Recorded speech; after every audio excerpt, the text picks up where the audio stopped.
green.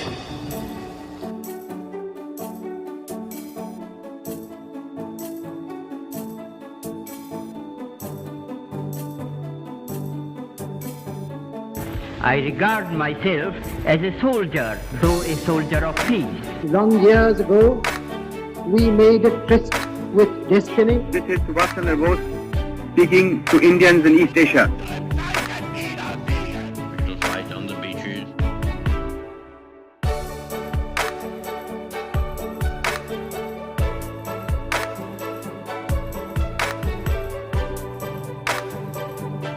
Sisters and brothers of America.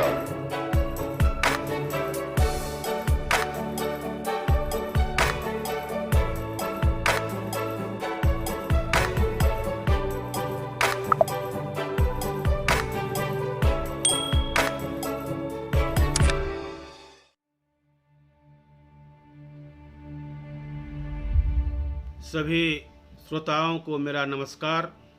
मैंने अपने पहले वीडियो व्याख्यान में जिक्र किया था क्विट इंडिया मूवमेंट का। हजारों लोग जेल में ठूस दिए गए और जो टॉप मोस्ट लीडर्स थे महात्मा गांधी के नेतृत्व में बम्बई में ही पकड़ लिए गए और देश के कोने कोने से उन सब की गिरफ्तारियां हुई। और यह परिपक्व समय है कि हम थोड़ा सा मुस्लिम लीग के बारे में चर्चा करें, क्योंकि जो टू नेशंस थ्योरी डेवलप हुआ था वो एकाएक जिन्ना के मानस से नहीं फूटा था। हम पहले ही जाएंगे 1875 ईस्वी के आसपास, जिस समय में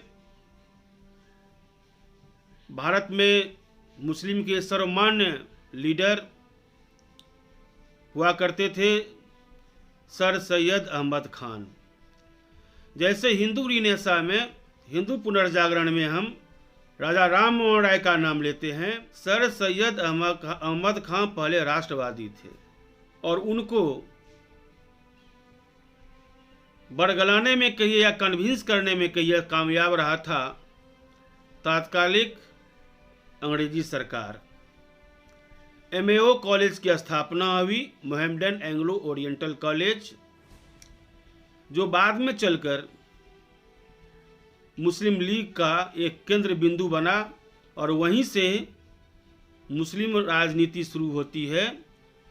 और अंग्रेजों की जो चिरसंचित, चिर अभिप्सित और उसकी जो पुरानी धारणा थी, उसकी जो पुरानी नीति थी, फूट डालो और राज करो, वह पुष्पित, पल्लवित और सिंचित हुई जब 1906 ईस्वी में 1906 में सलीमुल्लाह नवाब थे ढाका के, आगा खान मिलकर के मुस्लिम लीग की स्थापना की 1906 में।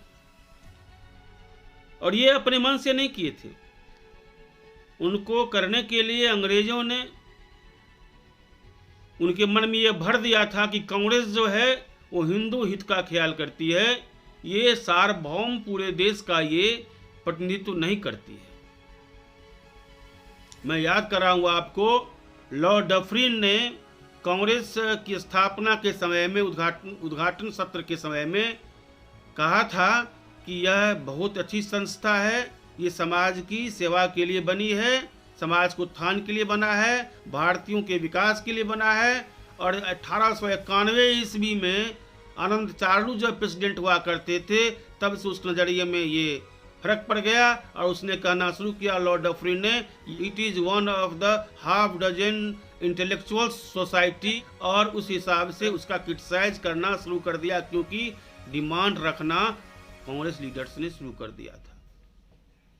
सर सैयद अहमद खान जो हिंदू मुस्लिम को एक मानते थे, भारत माता की दो आंखें मानते थे, बोलते थे कि यह देश जो है एक दुल्हन के समान है और इसके दो आंखें जो है हिंदू और मुस्लिम हैं, एक आंख अगर खराब हो जाएगा तो दुल्हन देखने में खराब लगेगी। वहीं अब कहने लगे अगर तुम कांग्रेस के अधिवेशन में भाग लेना चाहते हो और बंगालियों को जूते खाना चाहते हो तो जाओ, ट्रेन में बैठ जाओ, कलकत्ता चले जाओ।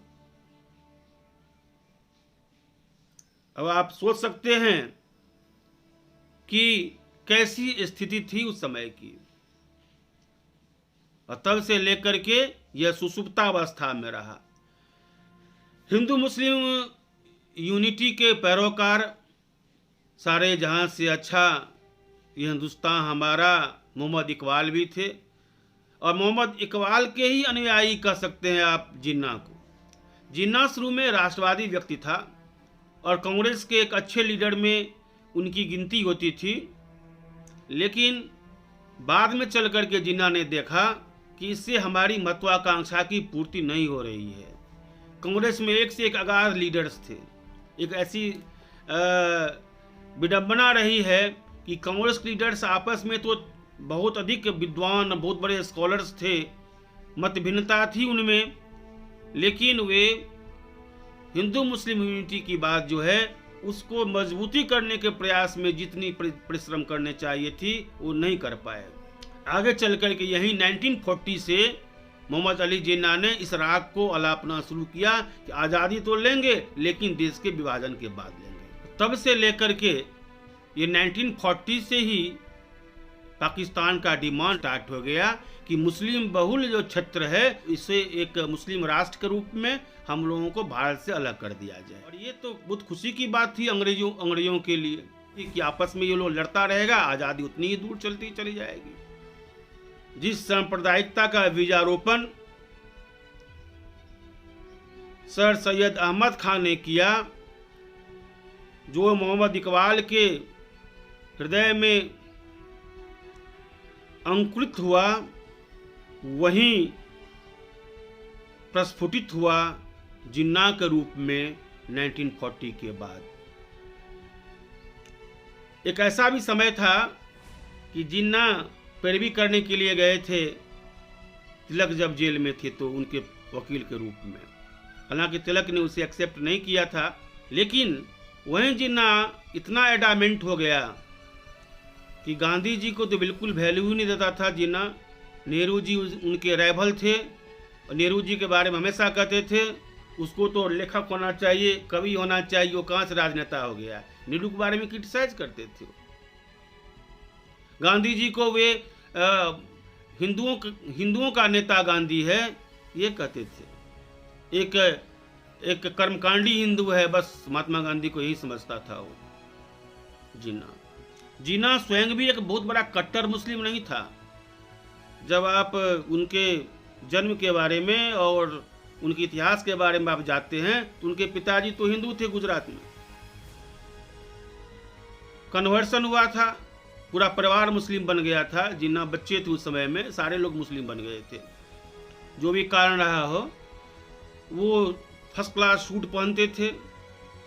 कभी कुर्ता पजामा में आपने उनका फोटो नहीं देखा होगा, शायद रेयर, हम तो नहीं देखे हैं। सिगार पीते थे, मांस खाते थे, क्लब जाते थे, इंग्लैंड में शान शौकत के बीच में हमेशा रहा करते थे। इस तरह से उनका जीवन जो पर्सनल था वो एक मजहबी मुस्लिम की जो छवि होती है उससे वो बिल्कुल साम्य नहीं रखता है।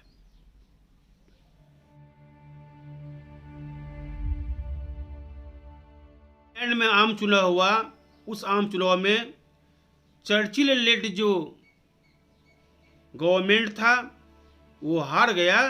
कंजर्वेटिव पार्टी और लेबर पार्टी की सरकार आई। लेबर पार्टी की जब सरकार आई तो मिस्टर क्लीमेंट एटली बने, जो कि वहाँ के सर्वमान्य नेता थे लेबर पार्टी के प्रधानमंत्री। क्लीमेंट एटली ने पहले ही यह घोषणा कर दिया कि हम स्वतंत्रता के बारे में, भारत की स्वतंत्रता के बारे में, पूर्ण स्वराज के बारे में सोचना शुरू कर दिए हैं। बनते ही उन्होंने हाउस ऑफ लॉर्ड्स में अपना भाषण दिया, हाउस ऑफ कॉमन्स में भी उन्होंने कहा था।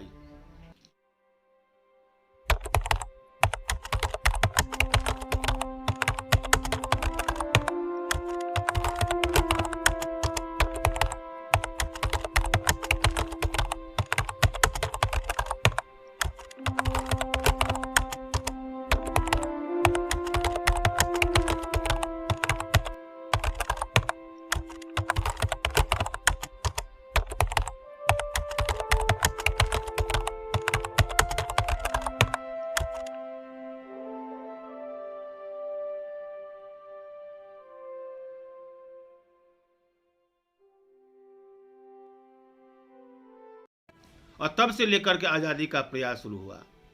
जेल से छूटने के बाद जब सारे नेता जेल से छूटने लगे 1945 तक करीब करीब मेजर केस छोड़ करके और सारे नेता छूट गए, तब ये हुआ प्लानिंग हुआ कि क्या किया जाए। इसी समय में 1946 में बहुत बड़े नेता थे अंग्रेज़ों के और वो हाउस ऑफ लॉर्ड्स के एक अच्छे वक्ता भी थे जिनका नाम था एवी अलेक्जेंडर। और उस समय में उनकी सरकार थी तो जो पहले ही आ चुके थे सर स्टैफोर्ड क्रिप्स, डेलीगेशन जो आया था उसके अध्यक्ष थे सर स्टैफोर्ड क्रिप्स। तो सर स्टैफोर्ड क्रिप्स, एवी अलेक्जेंडर, पेंथिक लॉरेंस, तीनों अपने आप में मूर्धन्य राजनीतिज्ञ थे इंग्लैंड के। तीनों कैबिनेट मिशन प्लान को इंडिया में लेकर के आए। कैबिनेट मिशन प्लान आया जब इंडिया में, तो इसके तहत मेरे नज़र में तो यही है, समूचे वृत्तांत को आकलन करने के बाद निकलता है एक क्रिप्स प्रपोजल का ही एक बृहद रूप था। इसमें भी कुछ स्पष्ट बातें नहीं थी। ये अच्छी चीज़ थी कि माइनॉरिटी के हक को नहीं मारा जाएगा और माइनॉरिटी मेजॉरिटी पर भी हावी नहीं होगा। दोनों को संतुष्ट करने का प्रयास किया था। कैबिनेट मिशन प्लान के कुछ शर्तें हैं और क्या प्रोविजंस थे, उस प्रोविजंस को मैं आपके सामने में रखना चाहूँगा।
गांधी जी का जो युग था 1920 से रख लीजिए रफली, वैसे तो गांधी जी का आगमन 1915 में ही हो चुका था, 1920 से रख लेते हैं, तो अभी तक आते आते ये सर्वमान्य हो गया कि गांधी को न सिर्फ भारतवर्ष बल्कि पूरे वर्ल्ड में one of the best leaders के रूप में, मोस्ट डिस्टिंग्विश्ड लीडर्स के रूप में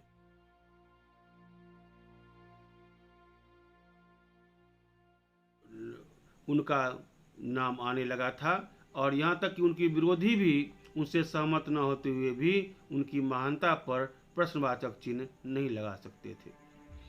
गांधी के बारे में मैं इतना कह दूं कि वे अपना अधिकांश जीवन जो है वो जेल में ही बिताए।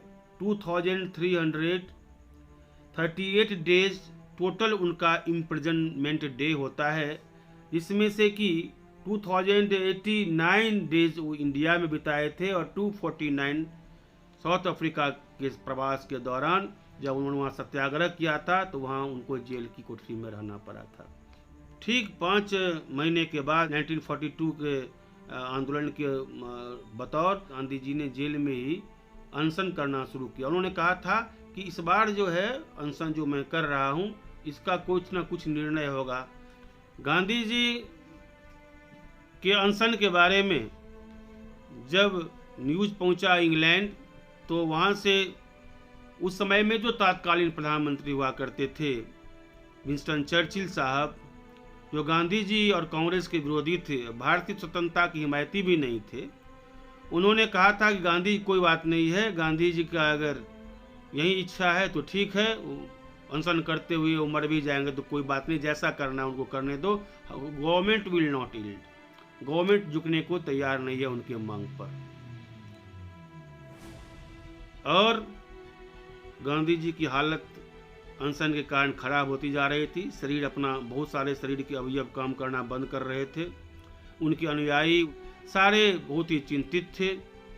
ऐसी स्थिति में चर्चिल के निर्देशानुसार सरकार को झुकना पड़ा, उनकी मांगों को मानना पड़ा था। अब 1947 शुरू होने वाला है। मिस्टर एटली जो लेबर पार्टी के प्राइम मिनिस्टर थे, उन्होंने वायसराय के लिए एक व्यक्ति को ढूंढना शुरू किया और उसे एक young, energetic and with experience युवा मिला भी, और उस युवा का नाम था लॉर्ड माउंटबेटन।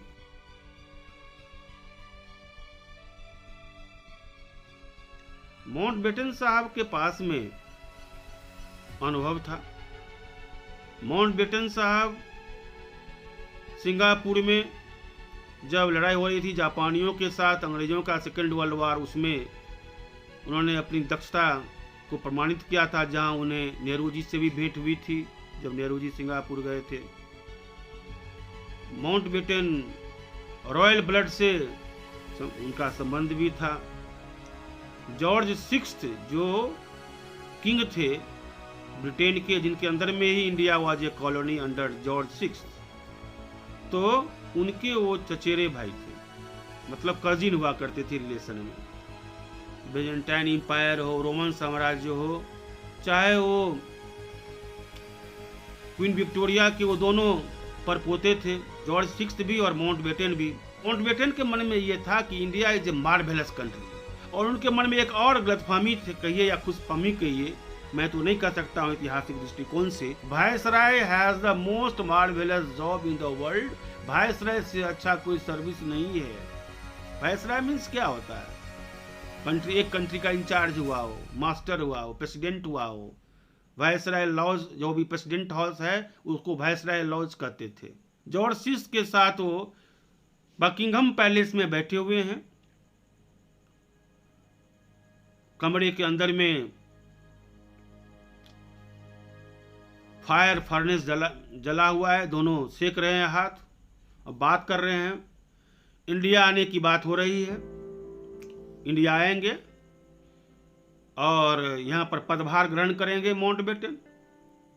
माउंटबेटन को उन्होंने कहा कि देखो, उदासी तो थी, जो इतना बड़ा साम्राज्य जिसको क्रेस्ट ज्वेल कहा गया, महारानी के मुकुट का, भारतवर्ष अनमोल हीरा कहा गया, वह भारतवर्ष हाथ से निकल रहा है और माउंटबेटन जा रहे हैं माउंटबेटन पॉलिसी को लेकर के, इंडियन इंडिपेंडेंस गिफ्ट में के रूप में लेकर के जा रहे हैं। उनका ड्यूटी यही है ठीक से नेगोशिएट करना नेताओं के साथ, देश का बंटवारा करवा देना और आज़ादी दे करके वापस आ जाना। इतना काम था, टास्क दिया गया था। जॉर्ज सिक्स्थ बोल रहे हैं उनको कि ऐसा तो है कि अब क्या किया जा सकता है, तो इंडिया तो चला ही जाएगा हाथ से। उनको चेहरा पर उतना खुशी नहीं दिख रहे हैं, लेकिन वो बोल रहे हैं ठीक है, लेकिन एक काम होगा कि कॉमनवेल्थ के अंदर में अगर ये रहता है तो कुछ न कुछ हम लोगों का प्रभाव रहेगा। कॉमनवेल्थ मतलब ब्रिटिश एम्पायर जहाँ जहाँ था, ब्रिटिश का शासन जिस जिस देश में था उसको मिला करके एक कॉमनवेल्थ ऑर्गेनाइजेशन बना था, जिसके अंदर में रह करके ब्रिटेन की सर्वोच्चता को स्वीकारना ही उसका लक्ष्य था। हालांकि मेरे हिसाब से तो बिल्कुल ठीक नहीं होना चाहिए। कॉलोनियल इम्प्रेशंस है हमारे ऊपर, जो एक्सप्लॉयटेशंस हुए थे ब्रिटिश के जरिए, उसको याद करने के लिए सिर्फ एक कॉमनवेल्थ माना जाता है। इंडिया में आज़ादी का मार्ग प्रशस्त हो रहा है। जिन्ना, बैरिस्टर अली जिन्ना जो थे वो अड़ गए थे कि किसी तरह से हमको पाकिस्तान चाहिए, लेकिन माउंटबेटन ने जिन्ना को साफ साफ कह दिया, अगर आपको आज़ादी चाहिए तो कांग्रेस से मिलकर के ही आज़ादी आपको मिलेगी। अगर आप चाहते हैं, जब कांग्रेस ने एंट्रीम सरकार में शामिल, कांग्रेस को एंट्रीम सरकार बनाने के लिए कहा गया 1946 में ही, तो उस समय में नेहरू जी को इंटरिम सरकार का प्राइम मिनिस्टर घोषित किया गया था। लेकिन इन्होंने कहा था कि इन्होंने मना कर दिया, कांग्रेस ने मना कर दिया कि हम जो है इसको नहीं मानते हैं। तब इन्होंने कहा था जिन्ना ने कि मैं सरकार बना सकता हूं, लेकिन उसके पास मेजॉरिटी नहीं थी, माउंटबेटन नहीं माना और अंततोगत्वा जिन्ना को नेहरू के और कांग्रेस के साथ समझौता करना पड़ा और इसके लिए माउंटबेटन के साथ 6 राउंड मीटिंग्स जो है हुई बैरिस्टर अली जिन्ना के साथ, और ये तय हुआ जून में कि पाकिस्तान नाम का एक अलग देश जो है बनेगा, जो मुस्लिम बहुल कंट्री कहलाएगा। नेहरू जी भी मानने के लिए तैयार नहीं थे, लेकिन मैं यहाँ पर एक बात कहना चाहूँगा। बहुत प्रसिद्ध हिस्टोरियन हुए हैं डोमिनिक लेपियर एंड कॉलिंस, उन्होंने फ्रीडम एट मिडनाइट में इसका उल्लेख किया है कि नेहरू जी को जब शिमला में नेहरू जी और माउंटबेटन के पूरे फैमिली थे, उस समय में एडविना माउंटबेटन की पत्नी थी, जो संसार की बहुत खूबसूरत महिला में से और इंटेलिजेंट महिला में से एक मानी जाती थी। फ्रेंड थे सब। माउंटबेटन से पारिवारिक एक संबंध जैसे बन गया था नेहरू जी का। इंडिया आने से पहले ही माउंटबेटन नेहरू को जानते थे और नेहरू भी जानते थे माउंटबेटन को, चाहे वो चाय पीने के समय में हो, चाहे वो स्विमिंग पूल के में नहाने के समय हो, चाहे वो पार्टी में हो। तो माउंटबेटन के टेंशन को दूर करने के लिए नेहरू जी को हमेशा प्रभावित करती रही लेडी माउंटबेटन, और लेडी माउंटबेटन जो हमेशा ही नेहरू जी के सोच जो थे भारतीय राजनीति में और उनकी जो स्वतंत्रता के प्रति जो उनका एक एडामेंट, जो उनकी जो देशभक्ति थी, उसमें हमेशा सेंध लाने का काम की, उनको निकालने का प्रयास करती रही। उसी का ये फल नहीं था। वल्लभ भाई पटेल भी देखा कि कोई चारा नहीं है, ये मुस्लिम बहुल एरिया को अलग करना ही पड़ेगा, तो उन्होंने भी इनडायरेक्ट और डायरेक्ट रूप से जो है सो माउंटबेटन के बार बार समझाने के बाद मान गए। वायसराय लॉज जो था, जिसको प्रेसिडेंट हाउस कहते, जिसमें माउंटबेटन रहते थे, वो माने हमारे देश के जो फ्रीडम फाइटर्स थे, पॉलिसी मेकर्स थे, पॉलिटिशियंस थे, तो उनके लिए वो घर बन गया था। बार बार जाना आना, बात करना, दिन रात एक ही काम था, partition and announcement of freedom. Gandhi ji ने पहले कहा था, Pakistan, I quote the land of Gandhi ji, Pakistan will be made on my dead body, unquote. Pakistan मेरे मरे हुए शरीर पर बनेगा, मेरी लाश पर पाकिस्तान बनेगा। Pakistan will be created on my dead body. ये कहते तो रहे गांधी जी, लेकिन गांधी जी, हमको तो ऐसा लग रहा है समालोचना करने के बाद कि कहीं ना कहीं माउंटबेटन की दूरदर्शिता, माउंटबेटन की कार्यकुशलता और माउंटबेटन ने जो चर्चिल से वादा करके आया था, चर्चिल ने माउंटबेटन को इंग्लैंड में कहा था कि कम से कम 2 साल के लिए बढ़ा दो, आज़ादी मत देना चाहते ही। चर्चिल तो कंजर्वेटिव पार्टी का था। गांधी को नेकेड फकीर कहता था, हाफ नेकेड फकीर कहता था। कोई सहानुभूति नहीं थी उसको। वो कौन जानता था कि हाफ नेकेड फकीर एक समय में चर्चिल क्या, विश्व के सारे राजनेताओं को पीछे छोड़ देगा। कोई भी राजनेता हो विश्व में, किसी का आप उदाहरण दीजिए, गांधी के सामने में कोई टिक नहीं पाए थे। लेकिन आज़ादी का जो ये वर्ष था, उसमें गांधी जी कहीं ना कहीं चाहे तो हाशिए पर नजर आ रहे थे, चाहे उनकी जितनी पूछ होनी चाहिए थी कांग्रेस में, लोगों को ट्रेनिंग दिए और जो डिसेबल्स थे, शिष्य थे, वे मास्टर बन गए।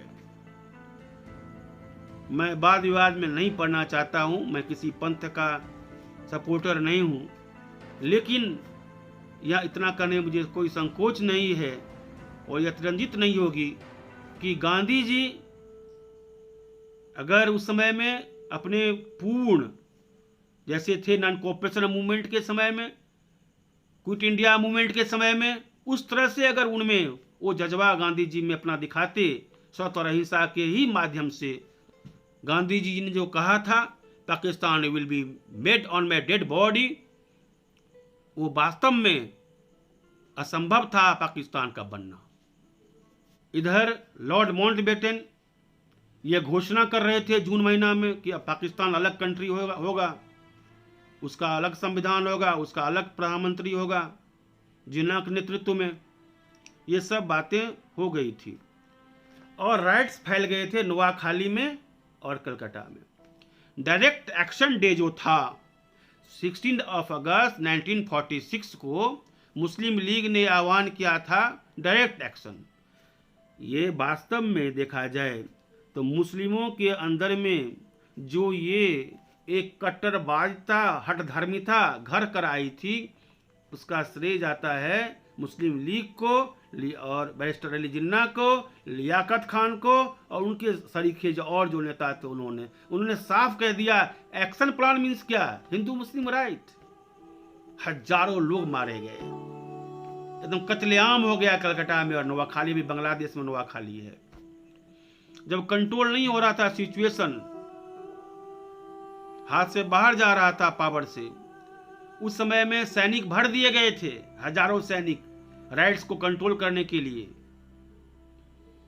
कोई पूर्वाग्रह दुर्वाग्रह नहीं है इसके प्रति, लेकिन वो समाप्त हो ही नहीं रहा था। नोआखाली में और कलकत्ता तो सेंटर बन गया था, सरेआम कत्लेआम। स्त्री पुरुषों को घर घर से बच्चों को निकाल कर काट दिया जाता था। कलकत्ता में तो तांडव नृत्य हुआ और नोआखाली में।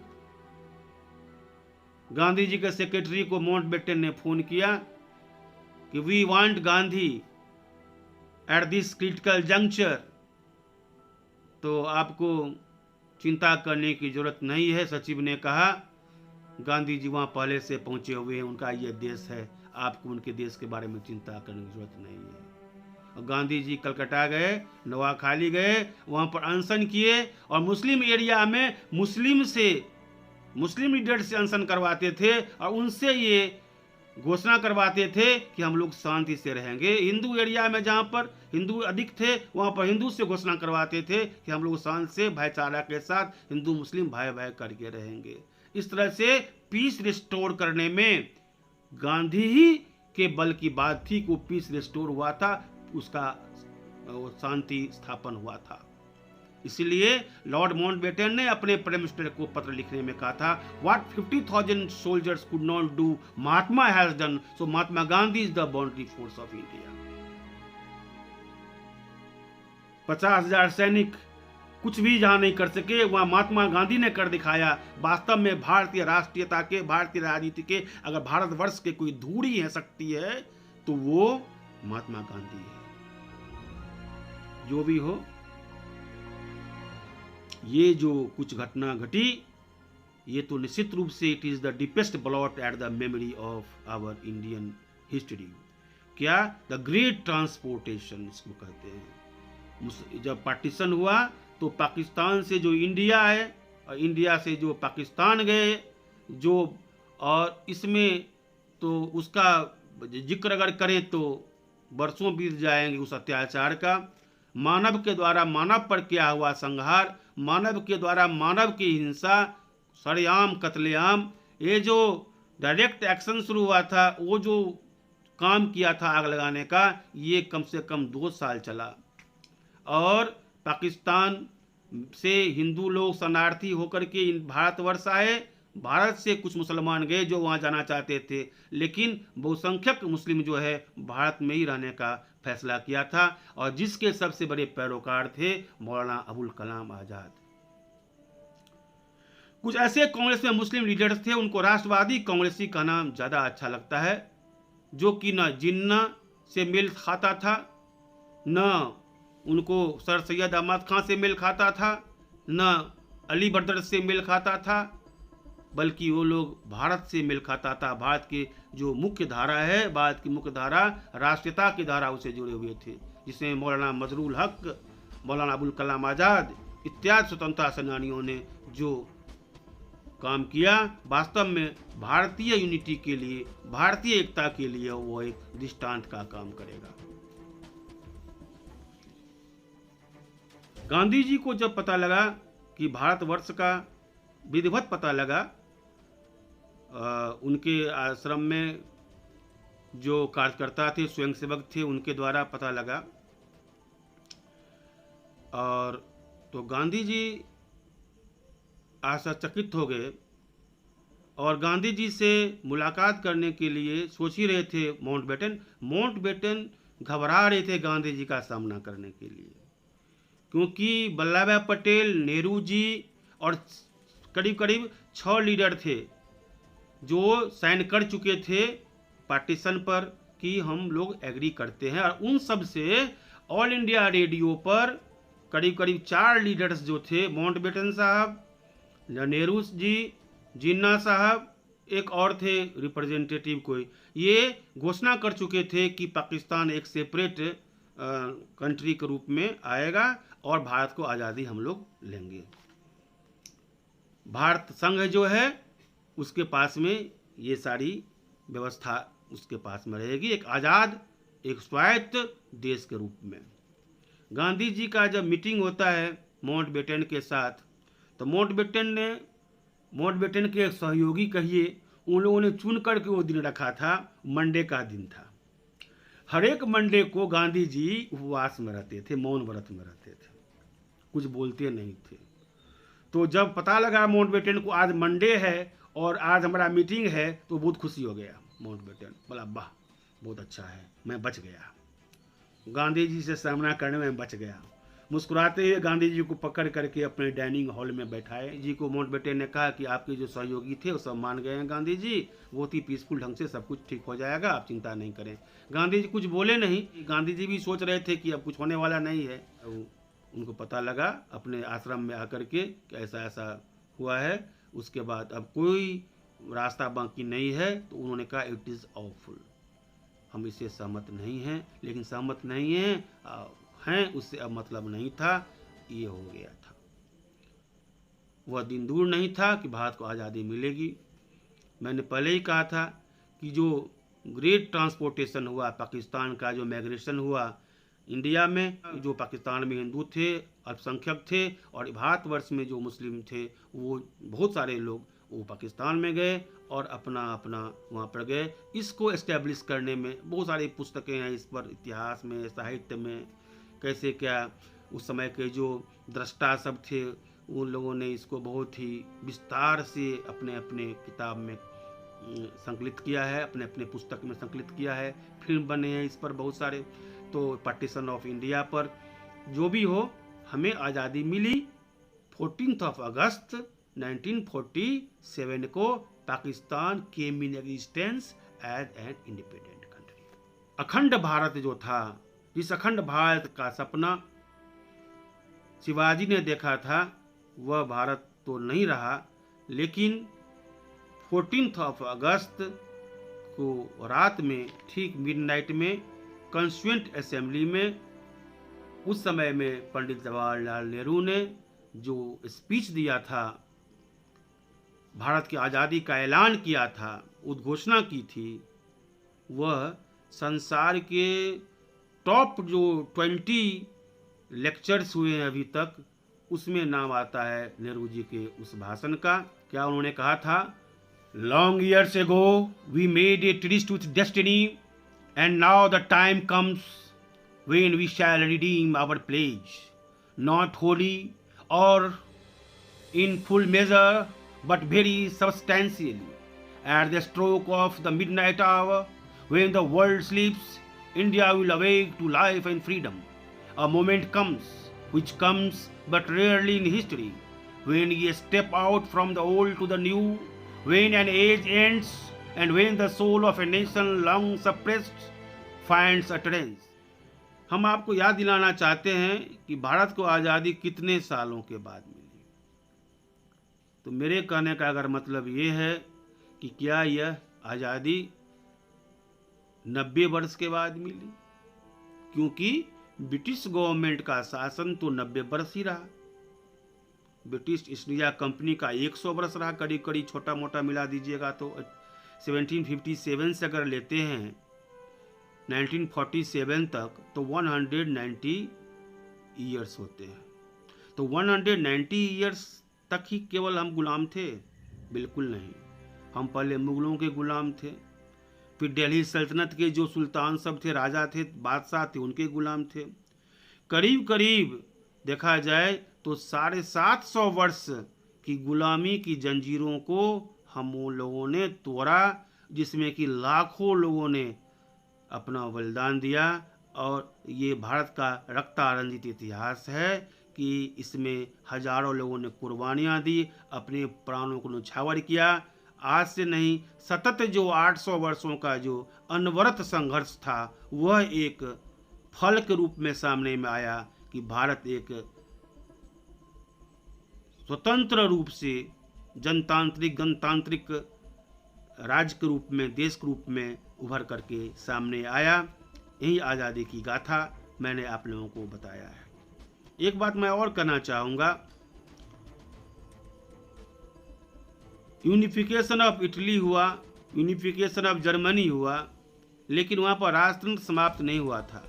लेकिन हमारे देश में जो स्वतंत्रता मिली थी, उसकी खास बात ये थी कि यह स्वतंत्रता पूरे देश को एक संप्रभुता, स्वायत्तता और प्रजातांत्रिक, जनतांत्रिक और समाजवाद पर आधारित और हमारे देश के सभी लोगों को बराबर न्याय मिले, इस पर आधारित स्वतंत्रता हमें मिली। और इसके लिए तत्कालीन जो उस समय में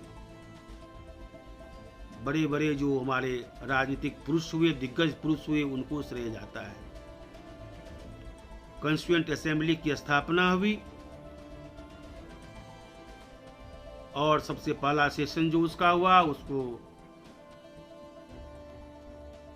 प्रिजाइड ओवर किए थे, अध्यक्षता किए थे उसकी लॉर्ड सच्चिदानंद सिन्हा।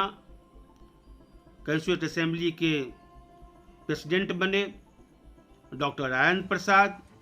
कॉन्स्टिट्यूएंट असेंबली में ही पारित हुआ था भारतीय स्वतंत्रता संग्राम, जो अपने एक रिजल्ट लेकर के आया था, उसका जो अनुमोदन हुआ था कॉन्स्टिट्यूएंट असेंबली में हुआ था। ड्राफ्टिंग कमेटी के चेयरमैन बनाए गए डॉक्टर भीमराव अंबेडकर जी, और इसके जो ज्वलंत नक्षत्र सब थे, इसके बनाने में आर्किटेक्ट सब जो थे, पंडित जवाहरलाल नेहरू, सरदार वल्लभ भाई पटेल, मौलाना अबुल कलाम आज़ाद, चक्रवर्ती राजगोपालाचारी